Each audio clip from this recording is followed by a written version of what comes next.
Hey there, quick note before we dive in. What you're watching right now is a lesson from one of my courses that I've decided to release completely for free here on YouTube so you don't have to pay a dime. So instead of asking you to buy my course, if you want to show your appreciation, here's a couple of things that you can do. Like this video, share this video, subscribe to my channel. These small actions tell YouTube to share my content with more people, which is a huge help. Also, feel free to check out my recommended equipment links in the description below. If you do purchase equipment from these links, I do get a small commission at no extra cost to you whatsoever. Or if you want to, you can leave me a super thanks or even just hit play on one of my playlists. I know it sounds silly, but if you just hit play on one of my playlists and let it play in the background, even if you're not paying attention, it tells YouTube, hey, people are watching these videos. I'm going to push it out to more people. So even if you just want to do that, I would love it. I would appreciate it so much. And then lastly, if you're looking for more personalized help, I do offer private coaching that you can find in the description of this video. Either way, I really appreciate you, whether you choose to do one of these things or not. Just by simply watching this video, it means a lot to me. Thank you so much.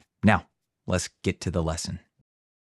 All right, so now you have a better understanding of what EQ is and what it can do. So let's cover the parameters of the EQ so we can begin shaping our voice. The first thing I want you to notice within the EQ is the frequency display window. This area gives you a visual of what's happening within the various frequencies of your voice. Remember what we already learned. From left to right represents the bass, mids, and treble. Now, I want you to focus on the yellow line running down the middle of the frequency display window. When this yellow line is flat, the audio is not being affected in any way because we haven't made any adjustments to the EQ. Next, I want you to focus on the frequency ruler directly below the frequency display window. This ruler will give you a rough idea of where you might want to make some adjustments to your frequencies. Now look over to the left and you'll see the amplitude ruler. This will give you a rough idea of how much you're boosting or cutting frequencies when you make adjustments with the EQ. Now let's jump back and focus on the frequency ruler for a moment. Most parametric EQs only show from 20 Hz to 20,000 kHz, while TDR Nova reads from 10 to 40. We're just going to ignore that extra real estate because humans can't even hear that low or high. So let's move on just talking about 20 Hz to 20,000 kHz rather than 10 to 40 because that's what you'll see most of the time anyway. Now, we'll dive deeper into this later, but one quick example of why you have these numbers down here is to help you identify where problems might live within your audio. Let's take 500 Hz for example. This is known to be a really boxy sounding frequency. And this boxy sound usually occurs when someone has neglected to properly acoustically treat their space. Now, while you'll almost always want to fix these types of problems physically, as in properly acoustically treating your space, you can actually use EQ to help hide some of these types of problems. For example, I have this audio here that has a bit of boxiness to it. Once you get really good at ear training and working with EQ, you can just hear audio and know where the problem lives. So, I'd hear this audio, for example, and I'd think to myself, that sounds like there's some boxiness around 500 Hz. I'd take my point to 500 Hz and slightly take the boxiness out of the audio. Now, keep in mind when doing something like this that you're just applying a band-aid to the audio. The problem will still be there, it's just less noticeable. The only way to really fix this problem is by physically properly treating your recording space. All right, well, how much do I take away or turn down? Most of the time, you'll want to do this by ear, as in, does it sound good or not?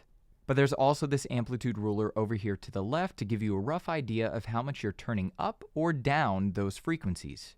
This is a little like the meter in your DAW, but rather than turning up and down the overall volume of your audio, you're only turning up and down those specific frequencies within your audio and within that EQ point. All right. Now let's break down all of these knobs within the EQ and what they do. In the upper right, you'll see these options. Set yours to out so you can see the frequencies of your voice displayed inside Nova when the audio is played back. By default, it's set to off, and that means you won't be able to see the frequencies of your audio that are represented in blue that you can see right now. On the bottom right of the EQ, you'll see EQ gain. I always turn this function off. This is a function that's trying to compensate for the loss or addition of volume when adjusting frequencies in the EQ. In English, just turn this off. We want to hear the changes we're making with the EQ rather than trying to compensate for those changes.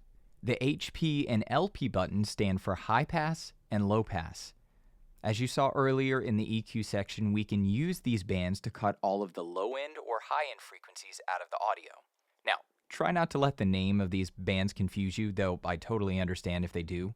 When adjusting the HP or high-pass band, at first glance you'd probably think that you were affecting the high frequencies. However, the name high-pass means you're allowing the high frequencies to pass through while cutting out the low frequencies, and vice versa for the low-pass filter. All right, these points allow you to make various adjustments to your voice within the various frequencies of the equalizer. TDR gives you 4 points to work with, not including the high-pass and low-pass filter. So in the last example, we used a band to take away some of that boxiness in the audio. Now, as you can see, I can click this point and move it around wherever I'd like, but the next few parameters will give us pinpoint accuracy when moving these points or bands around. Let's start with gain. This determines how much you will increase or decrease the volume of any given frequency. So, like with our last example, I can increase the gain to turn the boxiness up and make it stand out more, or I can use the gain to turn the boxiness down so it's less noticeable. Now, let's move on to frequency. This determines where on the display your control point will be while you make adjustments. So if I heard some boxiness that I thought was coming from around 500 Hz, I would adjust the frequency knob until my point arrives there. Or you could just type in the number below. Now, on to Q width. This determines how much you will include or eliminate frequencies within our target area. The Q narrows as the number goes up, and it widens as the number goes down. Let's take this really annoying high-pitch frequency, for example. If I wanted to make that frequency less noticeable, I wouldn't want to have the Q super wide because it would be including frequencies outside of that annoying sound that I wouldn't want to affect. So in order to deal with this annoying frequency, I'd want to narrow the Q as much as possible to only affect or eliminate that particular sound.